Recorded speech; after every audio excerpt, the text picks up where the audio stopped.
ஒரு பெண் ஒரு புதிய வீட்டிற்கு குடிபெயர்ந்த பிறகு தன் பக்கத்து வீட்டு பெண்மணி வெளியில் துணிகளை துவைத்து காயப்போடுவதை கவனித்தாள். அந்த துணிகள் அவ்வளவாக சுத்தமா இல்ல. அவளுக்கு சரியாக துவைக்க தெரியவில்லை. ஒருவேளை அவளுக்கு நல்ல சோப்புத்தூள் தேவையோ என்னவோ. அவளது கணவன் இதை பார்த்து கொண்டு ஒன்றும் பேசாமல் அமைதியாக இருந்தான். ஒவ்வொரு முறையும் பக்கத்து வீட்டு பெண்மணி தன் துணிகளை காயப்போடும் போதெல்லாம் இந்த பெண் அதை வேடிக்கை பார்த்து இதே போன்ற கருத்துக்களை கூறி வந்தாள். நாட்கள் கடந்தன. பின்னர் ஒரு நாள் காலையில் அந்த பெண் மீண்டும் வெளியே பார்த்தாள். இந்த முறை அவளுக்கு ஒரே ஆச்சரியம். அந்த துணிகள் மிகவும் சுத்தமாகவும் பிரகாசமாகவும் துவைக்கப்பட்டு காட்சியளித்தன. இங்க பாருங்களேன், ஒரு வழியா அவ ஒழுங்கா துவைக்க கத்துக்கிட்டா. அவளுக்கு யார் இதை கத்து கொடுத்தாங்கன்னு தெரியலையே. ஓ அதுவா, நான் இன்னைக்கு காலையில சீக்கிரமா எழுந்து நம்ம வீட்டு ஜன்னல் கண்ணாடிகளை தொடச்சு சுத்தம் செஞ்சேன். அவளோட துணிகள் எப்பவுமே அழுக்கா இருக்கல, நம்ம வீட்டு ஜன்னல் தான் அழுக்கா இருந்தது.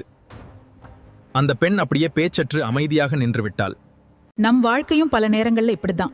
நாம் மற்றவர்களிடம் பார்க்கும் குறைகள் பல நேரங்கள்ல அவங்க கிட்ட இருக்காது.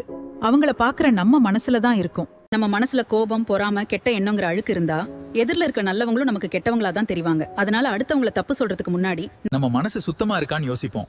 ஏன்னா நாம அடுத்தவங்கள பத்தி என்ன பேசுறோமோ அது அவங்கள பத்தினது இல்ல, நாம எப்படிப்பட்டவங்கன்னு காட்டுற கண்ணாடி.